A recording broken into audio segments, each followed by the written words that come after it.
but I can't complain. I can't complain. Every day's too short to let it go to waste. Now I can't complain. I can't complain. You gotta treat every day like a holiday. Hey everybody, welcome to episode 2 here on this video blog series, A Summer with Jesus in Mozambique. And last episode we left off where I was just on my way to Mozambique, and what an incredible adventure it was. I didn't tell you that there was a friend of mine who was from this local area where I am, and you know what? She had heard the call to go out to Mozambique as well. The only thing was she didn't get accepted into the school that I was going to, and so she decided to come out to Africa without a place to stay or a clue of what was going to happen, but to foolishly step out in faith and trust God. And so her and I rode together from Arizona, and we flew all the way to South Africa together. But when we got to South Africa, I had to leave, and she stayed back in the airport. And so I flew to Mozambique and encountered other Harvest School students along the way, and I made my way back to the base where I was experiencing the typical jet lag and getting adjusted.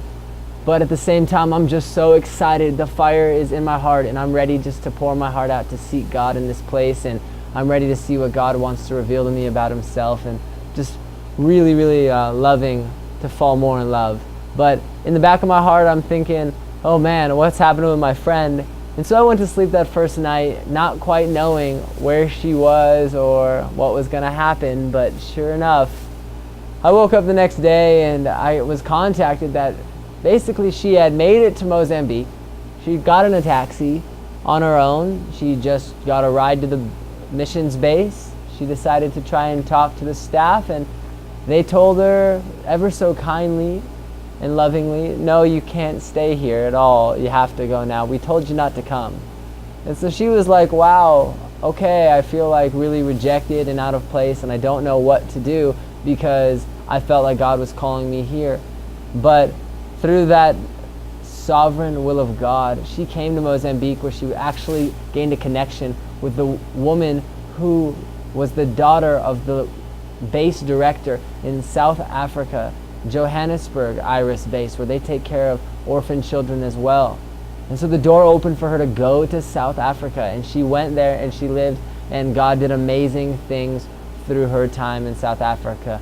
So after seeing her and saying farewell, she went off to South Africa, and I went back to Pemba for the journey that God was about to take me on. The first day of June, and there was a event that was being thrown that day, and it's once a year only that they put it on. It's called Children's Day, and all the children from the whole village and all around get to come in onto the missions base, and we play games with them and have amazing times with them, and all this great stuff happens, and ultimately it culminates when everybody comes together and we form this long line, and we feed in and out children through the kitchen, where they eat a piece of chicken, some delicious rice, some cabbage, they get a piece of chocolate and a bottle of Coke, and their day is just made. And so almost, I think it was about 3,000 children got fed June 1st. And I got to be a part of seeing that whole thing come together. And what a joy to watch all those little guys and girls just get a piece of chicken and a bottle of Coke and a little piece of chocolate. You couldn't have imagined what it meant to them. And it was a great honor to be there and see that with my own eyes, because the Father really begins to pour himself into you when you experience that kind of love, and you realize that that's just a taste of what the Father has for me. But the days went on, and I decided, the next day I was going to go to class, the first class. And I did. I went in, and sure enough, it's a cross-cultural missions class where all the Mozambican Bible students and then the Harvest School, which I was a part of, came together. Heidi Baker began to speak, and at the end of it, she just told us, well, why don't you go meet a Mozambican somewhere in this room and go out somewhere and enjoy yourself and do whatever you want to do, really. Obviously, the heart is that we go out and share the love of Christ. And that's what I planned on doing that day. And so I went back to my room and I grabbed something real quickly, and then I came back to find my friend Colton standing there with two Mozambican men who I said, "Hey, can I be part of your guys' group?" Of course.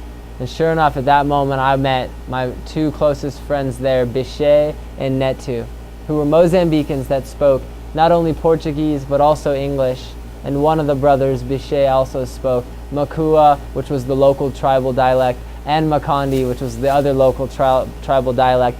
And so we had a lot of fun adventures, and throughout this series you guys will hear a lot about Bishay and Netu and the things that God poured out through us.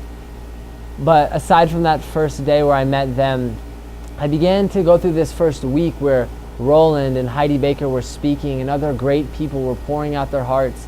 And God just began to release the fire in me and that burning desire and hunger for His Word, for prayer, for worship, for His presence, and that longing and that love, that romance of being wooed to know Him.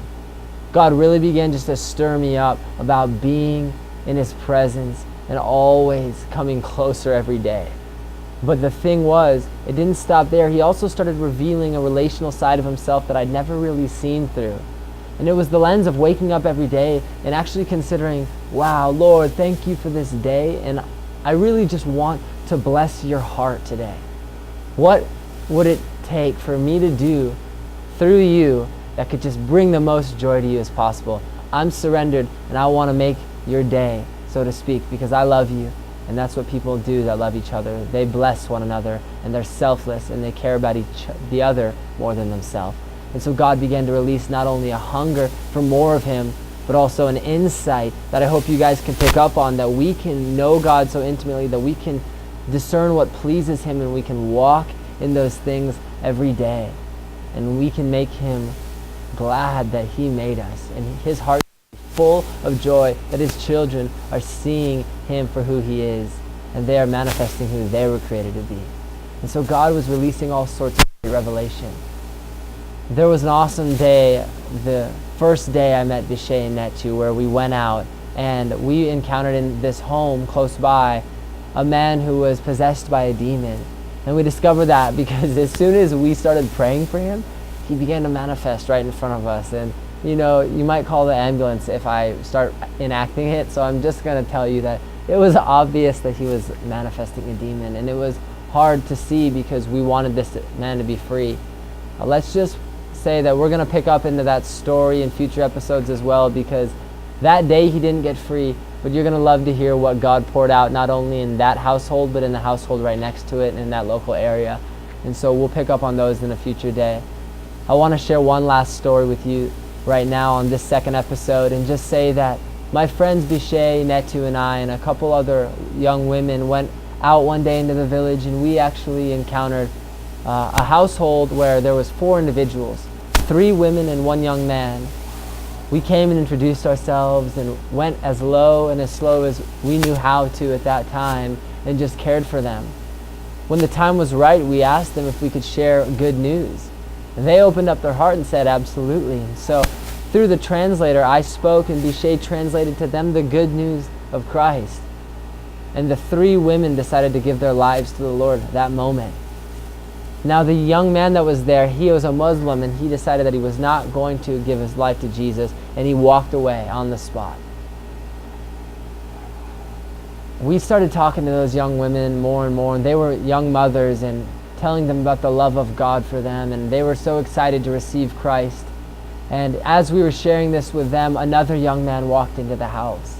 And as soon as he did, we sat down and began to speak with him, and eventually shared the gospel with him, and saw that young man give his life to the Lord as well.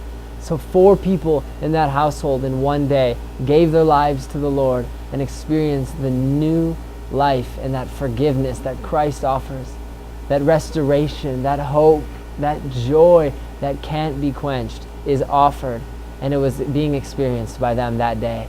And so tomorrow when I pick up this series, guys, we're going to talk about what happened with that family there, and also go into some more great things. So be blessed. I pray that every single one of our hearts would just be open to receive the truth that God is a consuming fire, longing to burn His hunger and thirst inside of us. And He desires that we would be so intimately close with Him, that we could be all about Him and just bringing joy to Him. And He would be all about us and bringing us exactly what's best for us.